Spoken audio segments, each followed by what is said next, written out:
Bom dia, nós estamos de volta. Agora são 11 horas em ponto pelo horário de Brasília e você confere as principais notícias do Brasil e do mundo desta quarta-feira.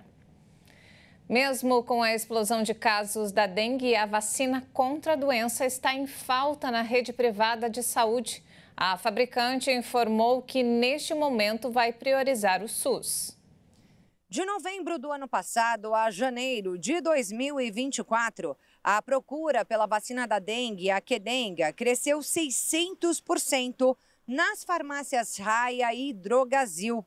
A rede ainda não sentiu o desabastecimento, mas hospitais e laboratórios daqui de São Paulo já informaram a falta do imunizante produzido pela farmacêutica Takeda.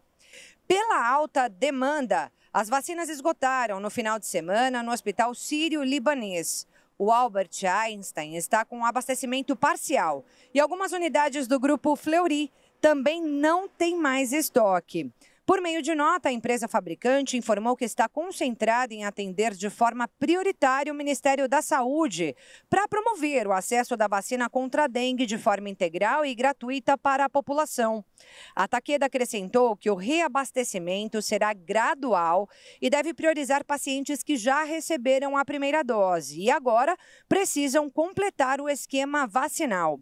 Serão entregues 6.600.000 doses neste ano. Para 2025, mais 9 milhões de doses devem ser fabricadas.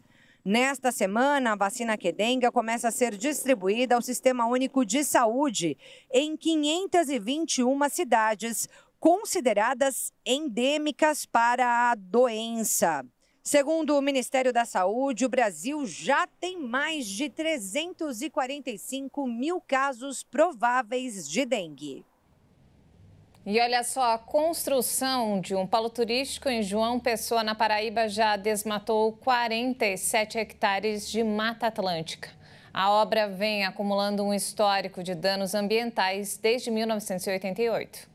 O polo turístico de Cabo Branco, no litoral da Paraíba, é tido como o maior complexo turístico planejado no Nordeste. Ele está inserido no corredor de biodiversidade da Mata Atlântica do Nordeste, cercado de unidades de conservação, que, mesmo protegidas pela lei, foram impactadas pelas obras e pela fragmentação da floresta.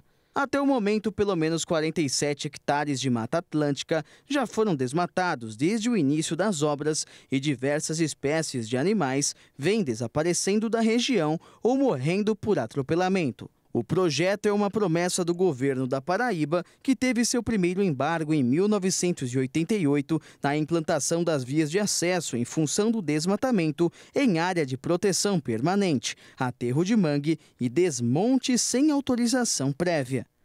A obra foi desembargada em 2006, após a assinatura de um termo de ajuste de conduta que previa a recuperação das áreas degradadas.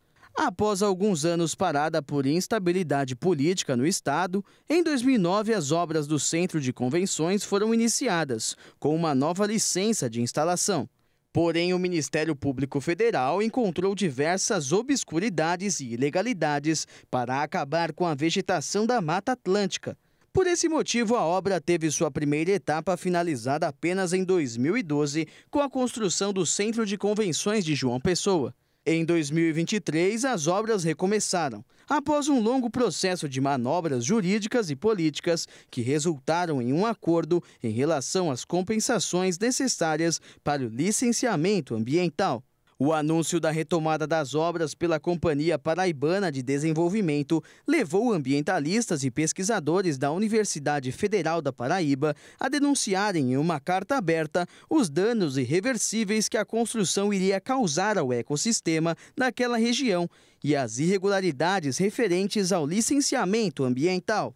Um procurador ligado ao Ministério Público Federal da Paraíba, que atua em questões ambientais em João Pessoa, afirmou que existe um inquérito civil avaliando se as compensações que foram acordadas são suficientes ou não para acabar com a vegetação.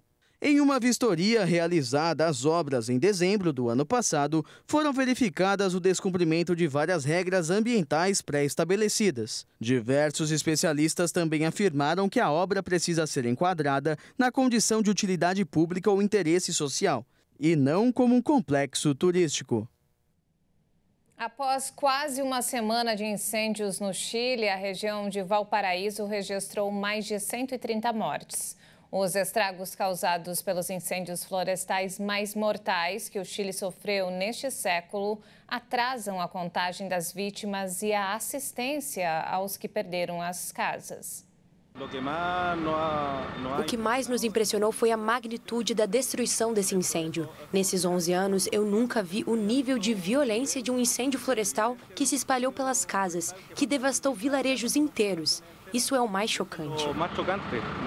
O presidente Gabriel Boric afirmou que os incêndios florestais em Valparaíso são a maior tragédia que o Chile sofreu desde o terremoto de fevereiro de 2010, que deixou mais de 500 mortos. O último balanço de mortos indica mais de 130 vítimas, das quais apenas cerca de 30 foram identificadas. Dezenas de corpos ainda passam por autópsia. Um pouco mais ao norte, em Lomas La Torre, a destruição também é evidente. Precisamos de ajuda, o máximo que pudermos em comida, limpeza, água e alimentos não perecíveis, para que possamos nos sustentar aqui em cima. Porque não só está queimando, estão saqueando as casas vazias. Eles se aproveitam do sofrimento das pessoas. Em meio aos esforços de resgate, também há espaço para solidariedade. Nessa colina, em Viña del Mar, grupos de entregadores, a maioria migrantes venezuelanos, viraram uma força de apoio humanitário improvisada. Eles dizem que, no dia da tragédia, mobilizaram muitas vítimas das colinas. Agora, eles levam almoço e água para os socorristas e sobreviventes. De acordo com as autoridades, cerca de 20 mil pessoas ficaram desabrigadas em Viña del Mar. A Câmara dos Estados Unidos rejeitou um pacote de ajuda de mais de 17 bilhões de dólares para Israel. A medida caiu diante da oposição dos democratas, que a consideraram uma manobra política.